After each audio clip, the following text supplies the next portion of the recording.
Oke, mulai dulu.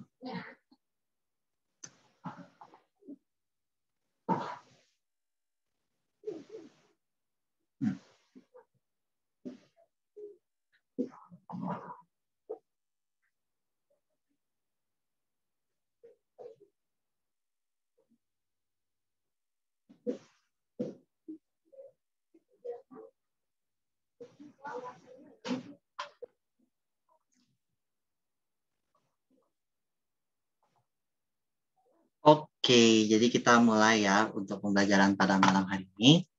Pertemuan pada bulan ini kita akan membahas mengenai pertumbuhan dan perkembangan pada hewan. Oke, jadi di sini kita pada pertemuan kali ini juga kita akan ada membahas 4 pokok bahasan. Yang pertama, kembali lagi kita akan mengingat mengenai konsep perkembangan dan pertumbuhan dan perkembangan. Yang kedua adalah fase embrionik. Yang ketiga ada fase pasca embrionik. Dan yang terakhir adalah faktor-faktor yang mempengaruhi pertumbuhan dan perkembangan pada hewan. Oke, tanpa menunggu lama lagi, kita akan mulai langsung di bagian yang pertama, yaitu konsep pertumbuhan dan perkembangan. Untuk kepada Kak Riris, kami persilahkan. Oke, jadi kita langsung aja ke materinya nih. Jadi kita konsep secara umumnya dulu, secara in general dulu ya. Masih ingat ya sama konsep pertumbuhan dan perkembangan secara umum? Ini boleh dijawab ya di chat.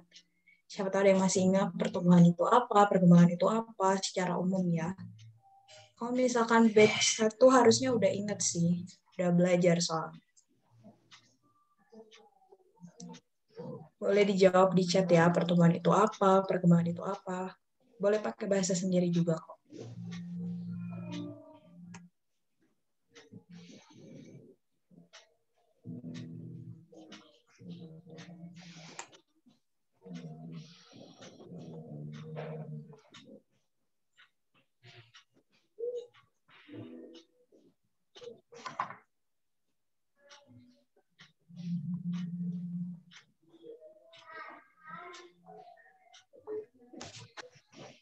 Gimana nih?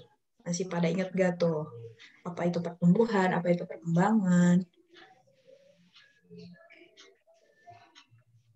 Pertumbuhan itu perubahan secara fisik, biologis. Ada yang bilang pertumbuhan itu proses yang ditandai dengan pertambahan ukuran. Ukurannya juga nih.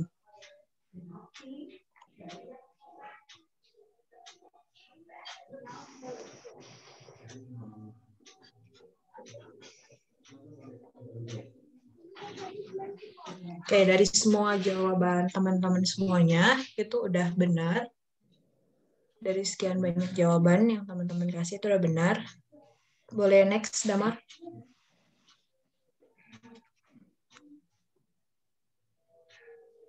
Oke, jadi pertumbuhan itu adalah peristiwa atau proses pertambahan ukuran, volume, jumlah sel yang dapat diukur atau dia bersifat kuantitatif dan irreversible atau dia tidak dapat kembali dalam artian dia tetap. Sedangkan perkembangan adalah proses atau peristiwa menuju kedewasaan yang bersifat kualitatif, kebalikan dari pertumbuhan tadi. Kualitatif ini berarti dia tidak dapat diukur. Artinya dia tidak dapat dinyatakan dengan angka. Dia juga bersifat reversible atau bersifat berulang dan dia dapat kembali. Jadi dia nggak tetap. Gitu ya konsepnya. Oke, next, Dam.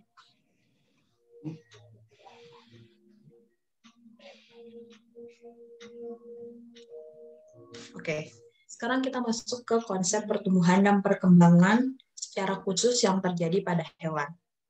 Setelah sebelumnya kita belajar kemarin tentang pertumbuhan dan perkembangan yang terjadi pada tumbuhan, itu nggak beda jauh sama apa yang terjadi pada hewan. Konsepnya sama, pertumbuhan pada hewan ini ditandai dari bertambahnya ukuran, seperti tinggi, berat, panjang, serta bentuk tubuh yang sifatnya tetap dan bersifat irreversible, atau dia tidak dapat kembali ke kondisi atau ke bentuk semula. Jadi ini sama ya kayak konsep umum, in generalnya tadi. Misalnya, seekor kupu-kupu dewasa, dia tidak akan bisa kembali menjadi kepompong. Nah, ini yang disebut dengan pertumbuhan. Dia bersifat tetap, dan dia nggak bisa balik lagi ke wujud asalnya atau bersifat irreversible. Sedangkan perkembangan pada hewan yaitu proses perubahan bentuk-bentuk organnya yang mengarah pada kedewasaan. Contohnya, pematangan sel-sel tubuh sehingga dapat bereproduksi. Next, Dam.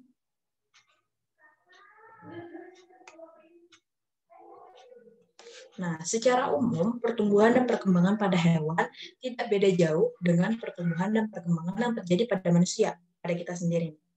Pertumbuhan dan perkembangan pada hewan ini terjadi pada seluruh bagian tubuhnya, sama seperti manusia. Diawali dari proses fertilisasi. Fertilisasi adalah proses pembuahan sel telur dengan sel sperma. Pertumbuhan dan perkembangan pada hewan dibagi menjadi dua fase utama, yaitu fase embrionik dan fase pasca embrionik. Di dalam kedua fase ini juga ada tahapan-tahapannya lagi. Nah, tahapan-tahapan yang bakal dibahas sama tutor-tutor lainnya, itu bakal bahas dulu tentang fase embrionik. Nah, silahkan Dam. Risa. Yang kedua ada fase embrionik. Next, Dam. Fase embrionik ini adalah fase setelah terjadi fertilisasi atau pembuahan antara sel sperma dan ovum. Ovum itu adalah sel telur yang membentuk zigot hingga tumbuh dan berkembang menjadi embrio. Pada tahap ini, zigot yang terbentuk dari proses fertilisasi atau pembuahan antara sperma dan ovum mengalami pertambahan jumlah sel akibat pembelahan secara mitosis yang tadi.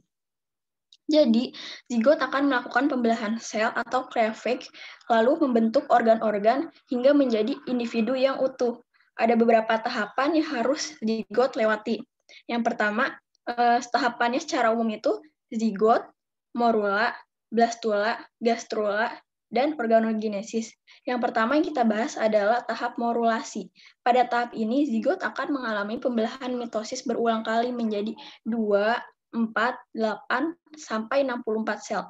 Jadi pembelahannya ini akan jadi 2, 4, 8, dia akan membelah lagi jadi 16, 16 ini akan membelah lagi menjadi 32, sampai pada terakhir ini 64 sel.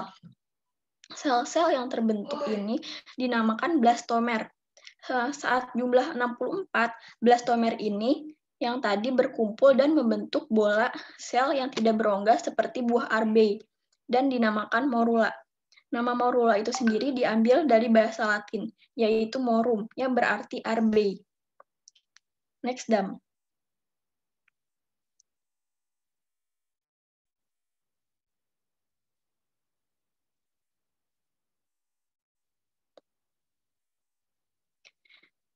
Nah, ini tahap fertilisasi. Yang pertama kan dari 2, terus dia bakal jadi 4, 4 bakal jadi 8, 8 bakal jadi 16, dan 32, lalu 64. Next, Dam.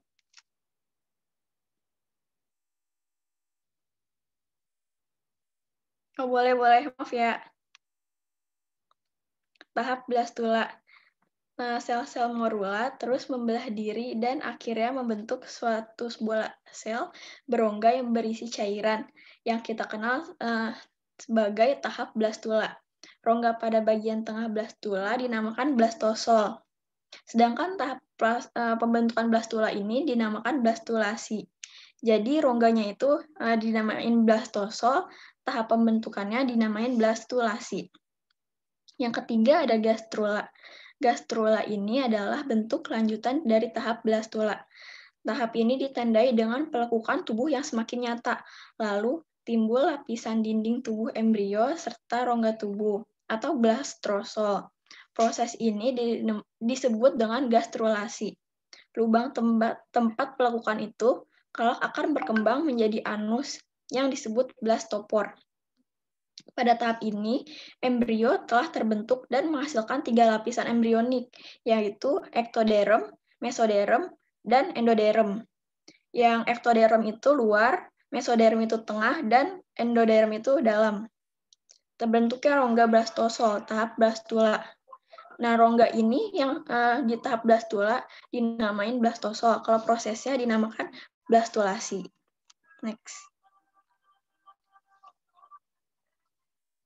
Tahap invaginasi hingga terbentuk ektoderm, mesoderm, dan endoderm. Nah, ektoderm ini Dia ini lapisan luar. Mesoderm itu lapisan tengah, dan endoderm ini lapisan dalam. Next.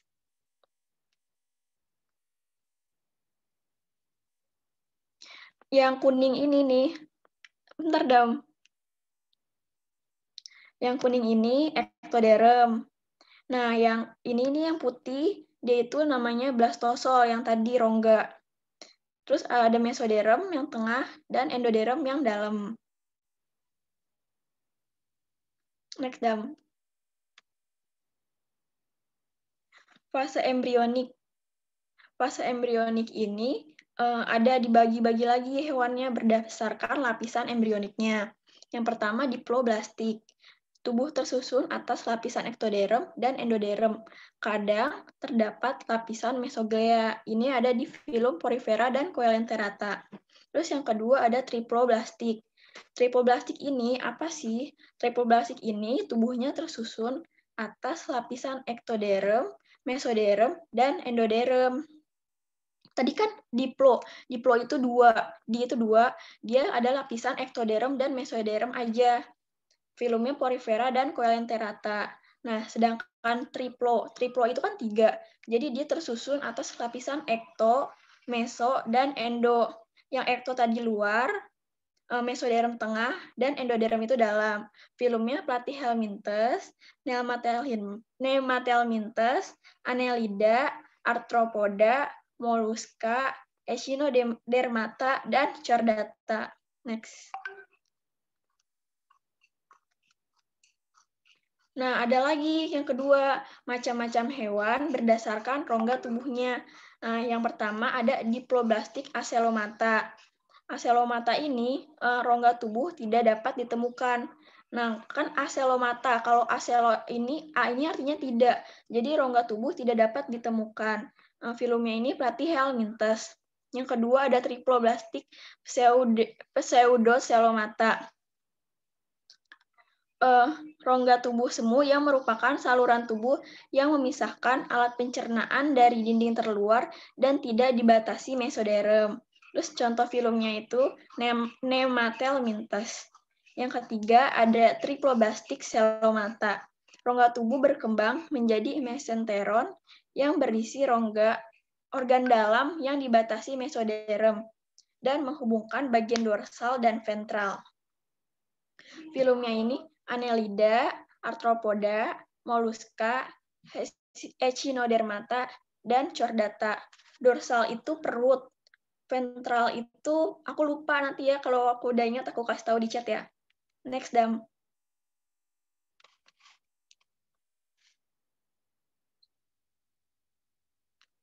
Ada tahap organogenesis. Tahap organogenesis merupakan proses pembentukan berbagai organ tubuh yang berkembang dari 3 lapisan gastrula. Yang pertama ada lapisan ektoderm. Lapisan ektoderm merupakan lapisan terluar. Lapisan ini berkembang menjadi rambut, kulit, sistem saraf, dan indera. Pokoknya yang ada di luar ini namanya ektoderm. Rambut kan ada di luar, kulit, terus alat indera kayak hidung, mata. Terus yang kedua ada lapisan mesoderm. Lapisan mesoderm berada pada lapisan tengah yang berkembang menjadi otot, rangka, alat reproduksi, alat peredaran darah, dan alat ekskresi. Yang ketiga ada lapisan endoderm. Lapisan ini adalah lapisan terdalam. Lapisan ini berkembang menjadi alat pernapasan dan alat pencernaan. Ingat aja ya, pokoknya kalau ekto itu luar, mesoderm itu tengah, dan endoderm itu dalam. Next.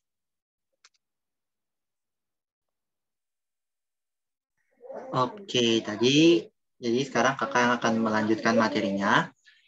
Berikutnya adalah tentang fase pasca embrionik.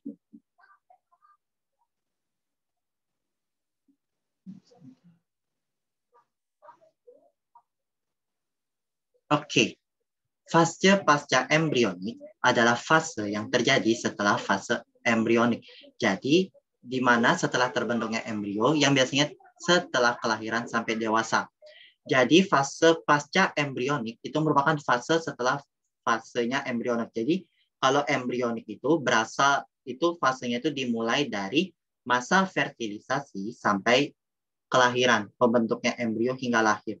Sedangkan untuk fase pasca embrionik itu mulai terjadi ketika dia sudah terbentuk embrio atau yang biasanya juga setelah lahir, itu akan mengalami beberapa fase menjelang dia sampai dewasa.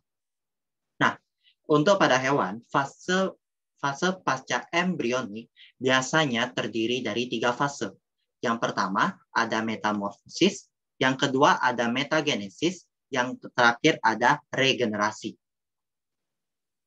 Oke, yang pertama kita akan membahas mengenai metamorfosis. Metamorfosis adalah perubahan bentuk tubuh secara bertahap. Jadi maksudnya di sini adalah proses perkembangan yang terjadi pada hewan setelah kelahiran, di mana terdapat perubahan baik dalam ukuran, bentuk, maupun fungsi dari bagian tubuh hewan yang biasanya bertahap atau melalui beberapa tahapan-tahapan tertentu. Tapi untuk metamorfosis ini tidak semua hewan mengalami fase ini. Secara umum, sebenarnya metamorfosis itu sebenarnya dibagi menjadi 3. Tapi di sini kakak akan perbaiki lagi nanti kakak akan berikan tambahannya. Jadi secara biasanya yang kita temukan, metamorfosis itu dibagi menjadi 2. Yang pertama, ada metamorfosis sempurna atau yang disebut dengan holometabola. Jadi di sini holo itu artinya adalah sempurna, sedangkan metabola artinya adalah metamorfosis. Di mana metamorfosis sempurna adalah metamorfosis yang mengalami perubahan bentuk tubuh hewan dari setiap fase. Artinya dia ini setiap dia memasuki fase-fase dalam metamorfosis, dia ini mengalami perubahan bentuk, di mana bentuknya ini nggak sama seperti sebelumnya dan juga nggak sama seperti seterusnya. Jadi tahapan-tahapan pada metamorfosis sempurna itu meliputi 4. Yang pertama dari telur, kedua larva, yang ketiga ada pupa, dan yang keempat ada imago. Jadi sini larva itu adalah ulat, pupa adalah kepompong. Nah, identiknya dari metamorfosis sempurna ini adalah adanya pupa atau kepompong. Oke. Jadinya di sini dari telur dia akan jadi ulat, terus dia akan mengalami perubahan menjadi kepompong, lalu menjadi organ yang lebih dewasa. Contoh binatang yang mengalami metamorfosis sempurna adalah kupu-kupu, mangat, lalat, dan nyamuk. Jadi mereka ini mempunyai fase-fase metamorfosis sempurna. Contohnya kupu-kupu. Dia bertelur, lalu dia itu menjadi ulat, lalu dia jadi habis itu setelah jadi ulat dia akan fasenya menjadi kepompong, lalu jadi imago atau kupu-kupu dewasa. Lanjut, berikutnya adalah metamorfosis tidak sempurna atau hemimetabola. Dari katanya ini, hemi artinya adalah sebagian, metabola artinya metamorfosis. Artinya, metamorfosis tidak sempurna merupakan metamorfosis yang tidak mengalami fase pupa. Lalu, larvanya mirip dengan dewasa, namun masih dalam ukuran kecil dan sayapnya belum berkembang. Maksudnya di sini tuh, yaitu mengalami metamorfosis yang sebagian. Maksudnya tidak melalui tahapan-tahapan lengkap seperti metamorfosis sempurna. Jadi, untuk tahapan-tahapan itu pertama dimulai dari telur, sama layaknya seperti metamorfosis sempurna. Lalu berikutnya menjadi nimfa atau larva yang dimana bentuknya itu sudah menyerupai seperti yang individu atau hewan yang sudah dewasa, akan tetapi yaitu ukurannya masih lebih kecil dan masih ada beberapa organ-organnya yang belum mengalami perkembangan. Biasanya itu sayapnya. Jadi selama fase nimfa dia akan selalu mengalami layaknya pertumbuhan atau pembesaran ukuran, lalu dibarengi dengan perbaikan atau pengembangan yang lebih baik dari organ-organnya. Contohnya di sini ada dari kecoa, jangkrik, dan belalang. Makanya kita jarang kan melihat kecoa jadi kepompong, itu nggak ada. Jadi dia itu namanya nimfa atau larva yang menyerupai dewasa. Oke, sebelumnya jadi kakak akan ada berikan lagi satu. Untuk yang lagi satu ini namanya adalah ametabola. Sama seperti tadi tentang acelomata, di sini A yang terdapat pada kata ametabola, A-nya ini adalah artinya tidak. Sehingga ametabola adalah artinya adalah tidak bermetamorfosis. Biasanya serangga hewan yang mengalami fase ametabola biasanya seperti dalam kelompok Apterygota. Contohnya adalah kutu buku. Di sini maksudnya kutu buku ini hewan ya, bukan maksudnya julukan yang kayak ungkapan-ungkapan itu. Lanjut. Selanjutnya ada fase metagenesis. Metagenesis adalah fase di mana terjadi pergiliran cara reproduksi dalam satu siklus. Misalnya, dari seksual menjadi aseksual, ataupun sebaliknya, dari aseksual menjadi seksual. Maksudnya di sini, selama dalam proses satu siklus hidupnya ini, hewannya ini mengalami yang perubahan metagenesis atau perubahan dari sistem reproduksinya. Bisa dari yang dia awalnya bertelur menjadi vegetatif, jadi dari generatif menjadi vegetatif, bisa juga dari vegetatif menjadi generatif. Misalnya, pada siklus perkembangbiakan ubur-ubur terjadi fase metagenesis, di mana pada fase medusa, atau maksudnya di sini adalah ubur-ubur dewasa, yang ini ubur-ubur dewasa, ubur-ubur akan melakukan reproduksi secara seksual dengan adanya gamet. Jadi ini pada fase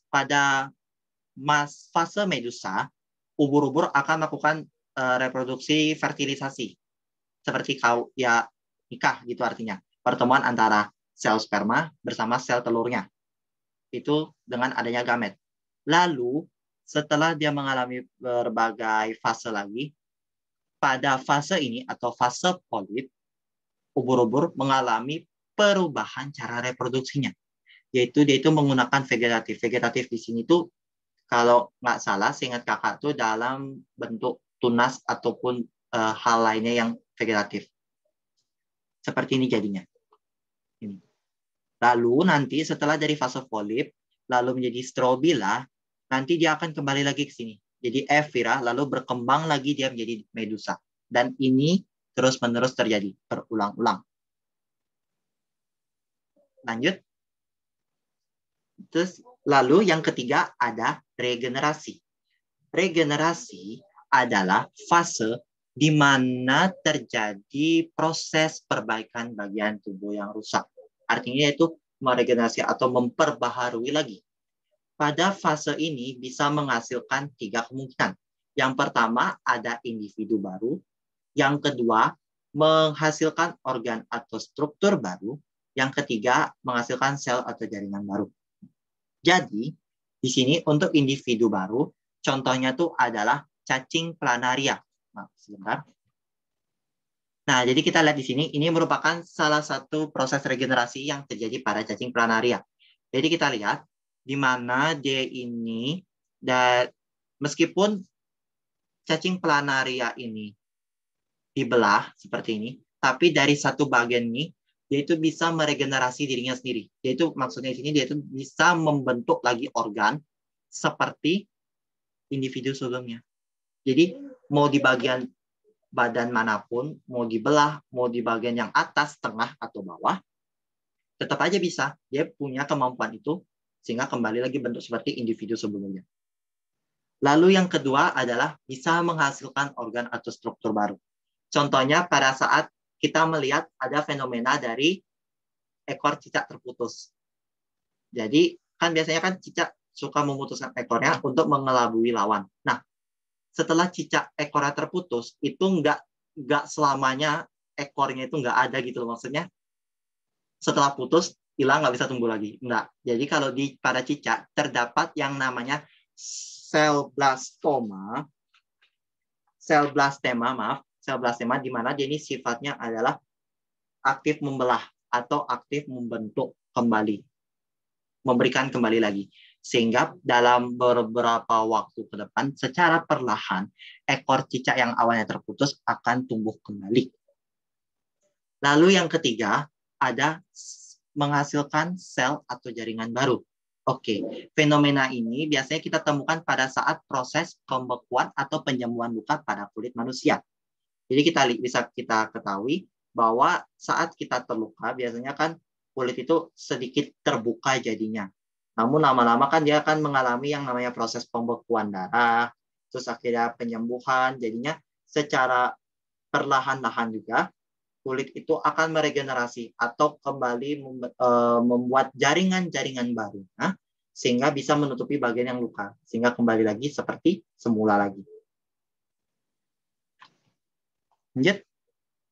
Yang bagian materi terakhir nih, faktor-faktor yang mempengaruhi pertumbuhan dan perkembangan hewan. Yang pertama, ada faktor dari internal atau dari dalam tubuh. Hampir sama seperti yang kita bahas pada tumbuhan, faktor-faktor internal yang mempengaruhi pertumbuhan dan perkembangan hewan ada dua. Yang pertama ada gen, lalu hormon. Untuk gen atau yang merupakan sebagai fungsinya sebagai pembawa sifat, dia ini berfungsi. Jadi gen ini berfungsi untuk mengatur lajunya diferensiasi sel atau pematangan sel, lalu tahap organogenesis, pembentukan organ-organ, dan juga biasanya mengatur ciri fisik. Makanya dari gen ini biasanya kita identik bisa melihat dari anjing contohnya. Jadi kan banyak ras anjing yang ciri fisiknya itu nggak sama. Ada yang dewasa masih kecil, tetap kecil, stay kecil. Ada juga yang setelah dewasa menjadi tumbuh besar. Jadi itu merupakan salah satu dari pengaruh genetiknya, di mana setiap ras anjing itu memiliki perbedaan materi genetiknya. Lalu yang kedua, ada hormon atau senyawa kimia yang mempengaruhi pertumbuhan dan perkembangan tubuh hewan atau manusia. Jadi untuk pertumbuhan dan perkembangan manusia ini biasanya nggak jauh beda ya kalau untuk pengaruh hormon. Maksudnya bukan berarti sama persis, tapi kayak mendekati lah gitu, maksudnya mendekati sama. Tapi ada beberapa perbedaannya. Hormon-hormon yang mempengaruhi meliputi yang pertama ada hormon perangsang pertumbuhan. Yang pertama ada growth hormone atau GH yang berfungsi untuk pertumbuhan tulang dan otot. Jadi hormon yang mempengaruhi untuk pertumbuhan tulang dan otot yang agar bisa lebih membesar dan otot lebih kuat. Yang kedua, hormon tiroid yang berfungsi meningkatkan metabolisme untuk pertumbuhan dan perkembangan. Jadi hormon tiroid ini dia ini mempunyai fungsi dalam membantu meningkatkan proses kimiawi dalam tubuh atau proses kimia dalam tubuh untuk membantu perkembangan dan pertumbuhan dari hewan tersebut. Lalu ada hormon reproduksi yang dimana berfungsi mengatur perkembangan organ reproduksi dan perkembangan ciri sekunder. Biasanya ini identiknya pada manusia ya, seperti halnya ciri sekunder itu seperti munculnya jakun, suara lebih berat, pinggul melebar, membesarnya payudara, itu merupakan salah satu dari pengaruhnya hormon reproduksi. Contoh-contohnya dari hormon reproduksi di sini, yang pertama ada testosteron, di mana berfungsi mengatur proses spermatogenesis yang dimana akan menghasilkan spermatozoa. Yang kedua, ada estrogen, yang dimana berfungsi mengatur siklus menstruasi pada perempuan, serta juga mengatur keluarnya sel telur dari tuba falopi. Jadi yang fase-fase menstruasi ini ada pengaruh besarnya ya, estrogen. Lanjut dulu.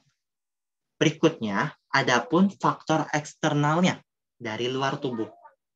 Yang pertama, nutrisi. Nutrisi pada hewan ataupun manusia terbagi menjadi dua. Yaitu yang pertama ada makronutrien. Makro di sini artinya besar, nutrien artinya nutrisi. Makronutrien adalah nutrisi yang dibutuhkan dalam jumlah besar.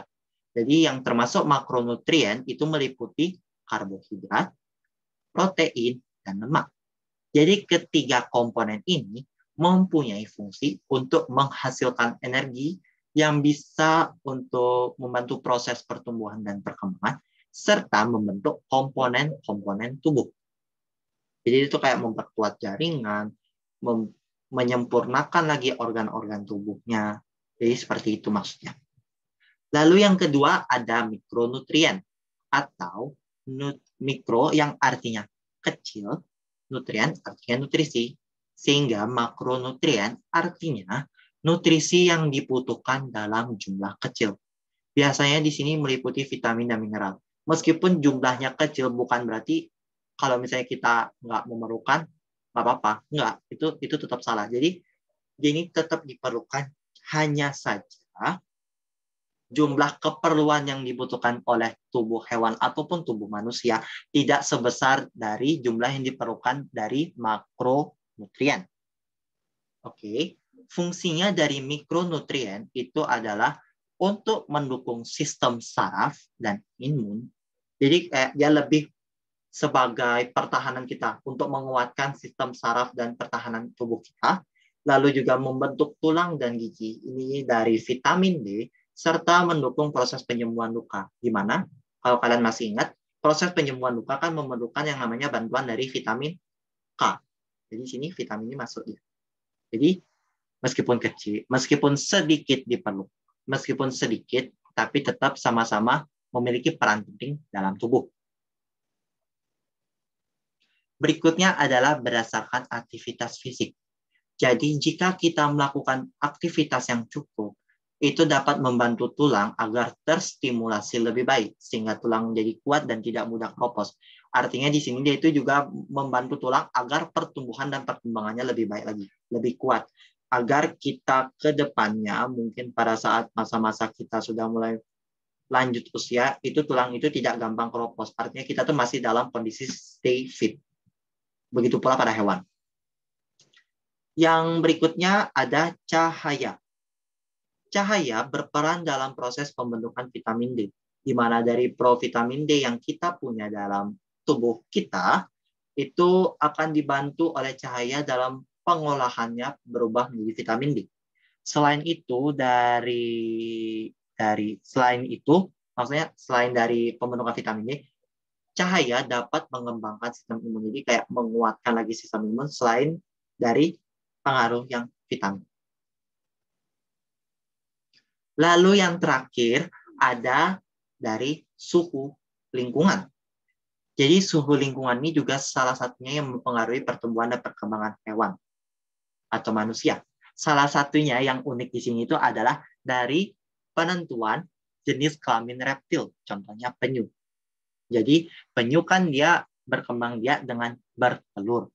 Telurnya itu dia itu simpan atau diinkubasi di dalam pasir kan. Jadi saat suhu pasir atau suhu inkubasi telur cukup tinggi, maka telur yang dirami tersebut akan menetas dan menghasilkan tukik atau anak penyu yang berjenis kelamin betina. Jadi saat suhunya tinggi, yang lahir itu adalah yang berjenis kelamin betina. Sedangkan untuk sebaliknya, saat suhu inkubasi telur itu rendah, maka telur akan menghasilkan tukik atau anak penyu yang berjenis kelamin jantan. Jadi kalau suhunya rendah, jadinya jantan. Begitu.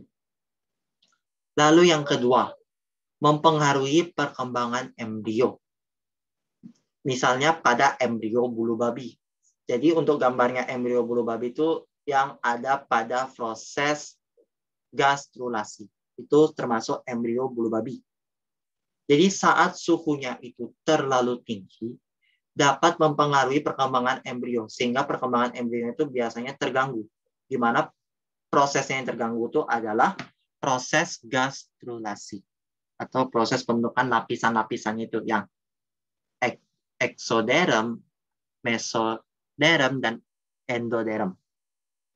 Dan yang terakhir, suhu juga mempengaruhi proses penetasan telur, di mana jika suhunya terlalu tinggi atau rendah, telur itu nggak dapat menetas. Jadi ini biasanya terjadi pada telur ngengat, namanya ngengat. Jadi kalau misalnya dia terlalu tinggi, misalnya kalau suhunya nggak sesuai dengan yang sesuai lingkungan atau sesuai dengan yang dibutuhkan, dia nggak bisa menetas, gagal artinya.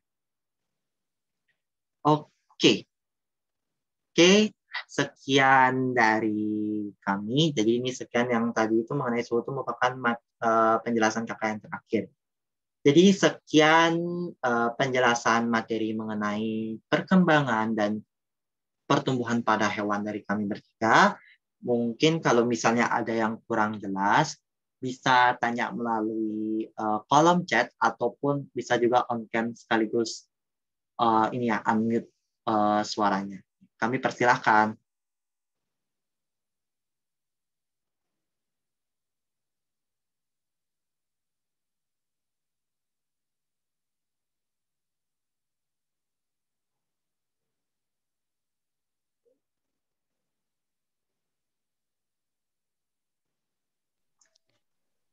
Mau Mungkin nambahin dikit. mungkin Oh, kalau ada yang merasa kurang jelas atau masih bingung, silakan tanyain aja kok. Santai aja sama kita sini. Kita asik aja juga di sini kok. Oke, nunggu teman-teman semua nanya. Aku mau nambahin dikit. Mungkin tadi yang tentang metamorfosis, ada hewan yang tidak mengalami metamorfosis. Nah, mungkin kalian ada yang tanya nih, hewan itu apa aja sih yang nggak mengalami metamorfosis? Jadi, hewan yang tidak mengalami metamorfosis contohnya adalah kelelawar, kucing, dan sapi. Kenapa mereka bertiga masuk ke dalam golongan hewan yang tidak mengalami metamorfosis?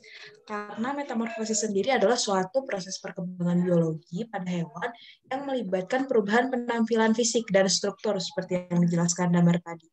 Jadi ada perubahan fisik, perubahan struktur setelah kelahiran atau penetasan.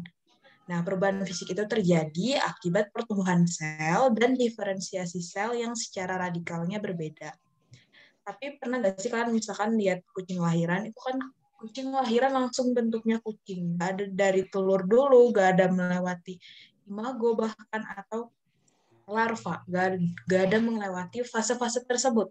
Jadi kucing, kelelawar, dan sapi itu tidak masuk ke dalam golongan hewan yang mengalami metamorfosis. Karena dari lahir mereka tidak mengalami perubahan bentuk atau perubahan struktur.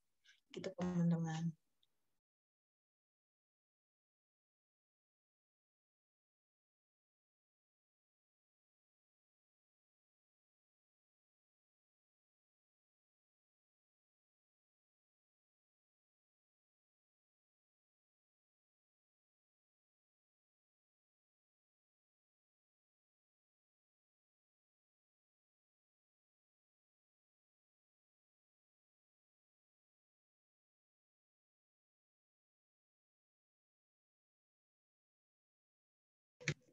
Ayo, mungkin ada yang mau bertanya lagi. Kami persilakan ya. Mumpung ini juga materi awal kalian nih, kelas 12 nih, yang biologi nih. Untuk materi perkembangan ini kan materi bab 1 nih, sekalian jadinya tumbuhan sama hewan. Oke, pertanyaannya dari Iva. Mohon maaf Kak, tadi maksud dari inkubasi telur penyu itu ketika di dalam pasir ya? Iya, benar. Jadi saat dia itu sudah dimasukkan ke dalam pasir, itu namanya sudah mulai jadi inkubasinya.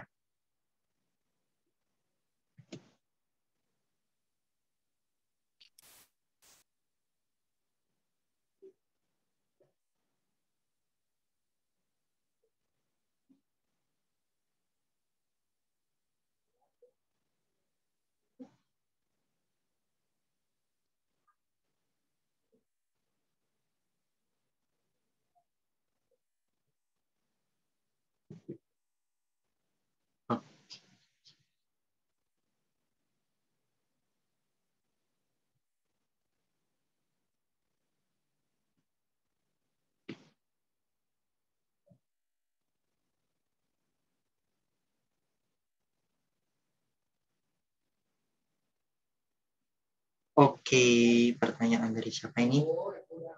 Kak, bab ini jenis soal yang biasanya keluar di UTBK seperti apa ya kebanyakan? Thank you. Mungkin kalau untuk pertanyaan ini mungkin dari Kak Risanya mungkin bisa bantu jawab ya. Soalnya kan dia juga yang mungkin tahu gambaran soal-soalnya lebih detailnya lagi. Kalau kemarin aku TBK nggak ada sih soal yang tentang kayak gini. Tapi kalau misalkan kalian kayak TO-TO gitu, yang suka keluar tuh yang kayak tadi hewan yang diplo, terus triplo, itu sering banget keluar. Kayak Echinodermata, Chordata, gitu-gitu pokoknya sering banget keluar di TO. Tapi kalau untuk di UTBK tuh dia soalnya tuh kayak dikit doang, kayak beberapa kata doang. Jadi satu kalimat tuh nggak panjang. Gitu doang sih. Terus kalau kata aku sih ya, kalau biologi tuh meluas, dia tuh meluas.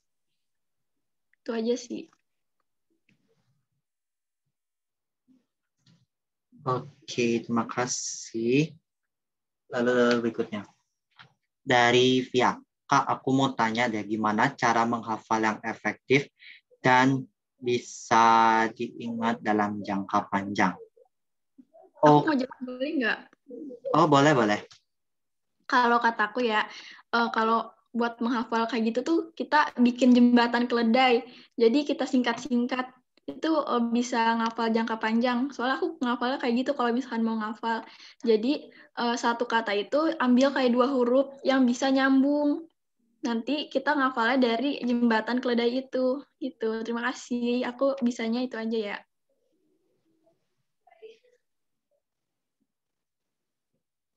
Oke, kalau dari kakak, dari aku sendiri, caranya untuk mengingat dalam jangka panjang tuh ya, mungkin hampir sama seperti Risa. Jadi kita kayak ingat beberapa kata-katanya, atau mungkin kalian bisa ingat intinya itu, karena biasanya biologi itu biasanya memang cakupan soalnya luas, tapi dia itu lebih menangkap lebih banyak tentang menganalisa konsep yang kita pegang. Jadi biasanya fokusnya ke situ sih, biasanya itu akan mengingatkan kita lagi apa konsepnya dari materinya itu. Makanya terkadang terkesan soal biologi itu luas banget kan, panjang-panjang banget. Tapi ternyata konsepnya itu masih sama. Jadi kayak soalnya itu lebih pendalaman. Bener. Itu konsep banget sih buat UTBK juga harus kayak lebih paham ke konsepnya. Soalnya kan nanti soalnya bakal kayak bercabang gitu, meluas. Tapi nggak panjang soalnya tuh, gitu. Iya, jadinya gitu kayak ya hampir sama lah kayak matematika yang biasanya agak kemana-mana dulu diajak, tapi konsepnya ternyata ini aja dipakai. Itu sih biasanya. Oke, lanjut lagi. Kak, maaf, aku mau tanya. Kalau kupu-kupu kan mengalami metamorfosis sempurna, nah yaitu jadinya mengalami pertumbuhan dan perkembangan juga enggak? Sama yang kalau metamorfosis tidak sempurna itu apa juga mengalami pertumbuhan dan perkembangan? Oke, jadi metamorfosis ini juga termasuk salah satunya adalah fase dari pertumbuhan dan perkembangan pada hewan. Jadi ini tetap aja mengalaminya juga. Sama-sama juga mengalami fase embrionik, sama-sama juga mengalami fase pasca embrionik. Jadi tetap mengalami proses pertumbuhan dan perkembangan, baik yang mengalami metamorfosis sempurna maupun juga yang mengalami metamorfosis tidak sempurna. Jadi tetap dinamakan pertumbuhan dan perkembangan ya guys.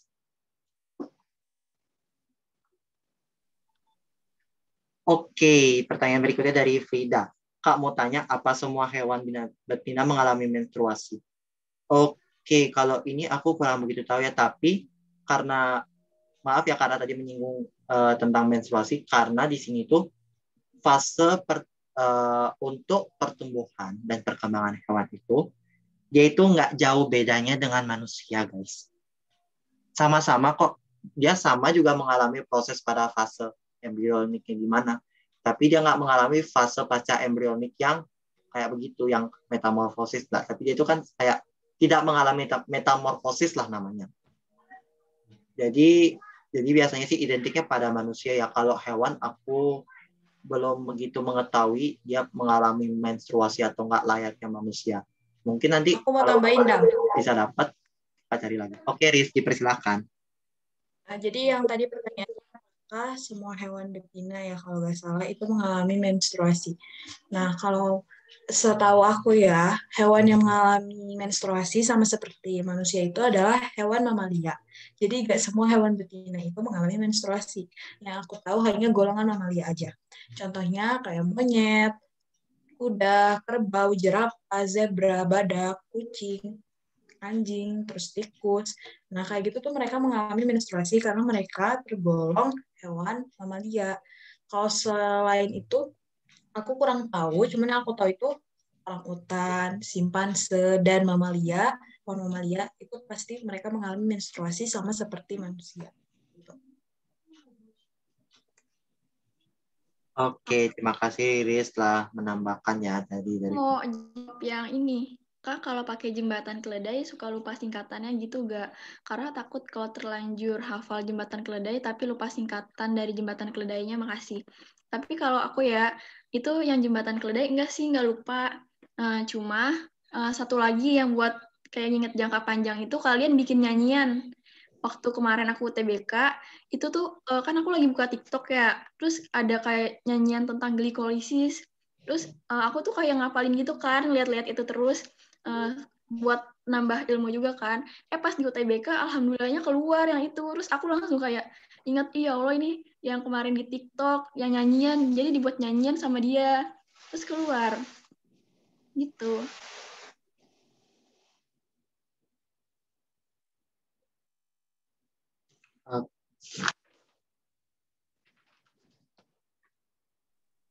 Lupa aku nanti ya, aku cari ya. Nggak tahu ada, nggak tahu nggak. Soalnya itu juga dari temen aku. Iya, biasanya selain itu sih TikTok biasanya banyak sih jadi sarana pembelajaran ya. Dan kakak juga sering nemu aja ada hal baru atau pelajaran tuh dari TikTok. Jadi nggak selamanya TikTok tuh buruk ya guys. Bagus, ada makna bagusnya asalkan kalian benar-benar aja milihnya. Oke, lanjut dulu. Dari Wafa STN. Aku nggak tahu apa ini OOT atau enggak, tapi aku pernah baca kalau zigot itu punya dua kutub, yaitu animal pole dan vegetal pole. Bisa tolong dijelaskan perbedaannya gimana? Oke, ya. Jadi kakak akan bantu jawab di sini. Jadi benar kok itu. Jadi zigot itu dia itu ada dua kutub ya. Arti yang pertama tuh ada animal pole atau kutub animal, dan juga vegetal pole atau kutub vegetal. Jadi di sini itu dia itu lebih ini nih terjadi pada proses morulasi. Di mana morulasi di sini pembelahannya itu terdapat dibagi dua. Yang pertama ada holoblastik, di mana pembelahan sempurna. Di mana dia ini pembelahannya yang terjadi di telur yang tidak ada atau sedikit kuning telurnya aja. Sedangkan untuk meroblastik itu yang pembelahan morulasinya itu terjadi sebagian, yang dimana terjadi di bagian tertentu, salah satunya di kutub animal.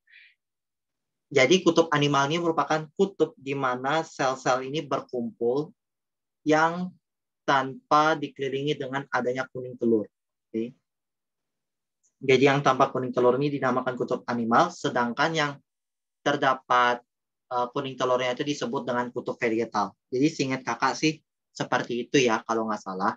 Nanti kalau misalnya kurang-kurangnya nanti kakak tambahkan lagi di PowerPoint-nya atau nanti kakak akan kasih catatan tambahannya.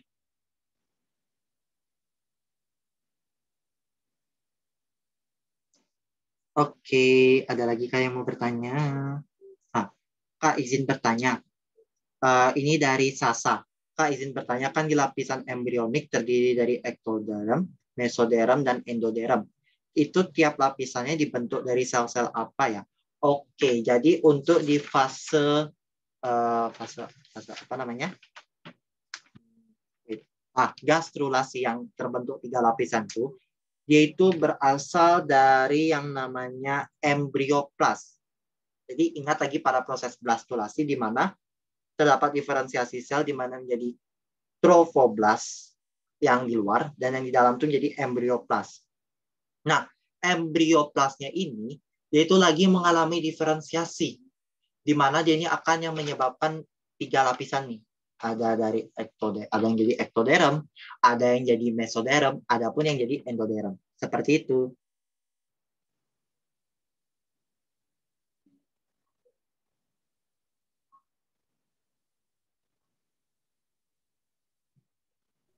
Kayaknya lagi Ini share.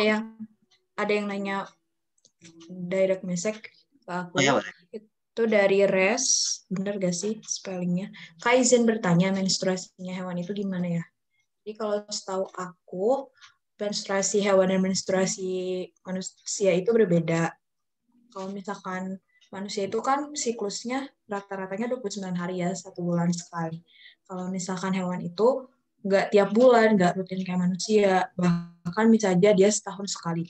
Dan pendarahannya itu kadang pendarahannya ringan, jadi kadang manusia-manusia itu makanya banyak yang nggak tahu hewan ternyata mengalami menstruasi itu karena nggak kelihatan ketika terjadinya pendarahan. Karena darah yang dikeluarkannya itu volumenya tuh sangat ringan gitu, sangat rendah. Jadi nggak sebanyak kalau misalkan manusia menstruasi gitu. Setahu aku kayak gitu sih. Jadi dapat dikatakannya mereka menstruasinya diam-diam, soalnya nggak kelihatan banget sama manusia. Mungkin nanti kalau misalkan ada info lebih baru lagi, aku share lagi. Mungkin kalau kalian juga menemukan info-info baru nih, setelah dari kelas ini boleh kok bagi-bagi di grup tuh. Kalian bisa share materi-materi atau mau tanya-tanya di grup yang biologi itu juga boleh kok. Ya, benar banget. Bisa nambah insight masing-masing. Ya, jadi kita bisa saling tukar pikiran juga. Oke, aku izin dulu stop recordingnya ya.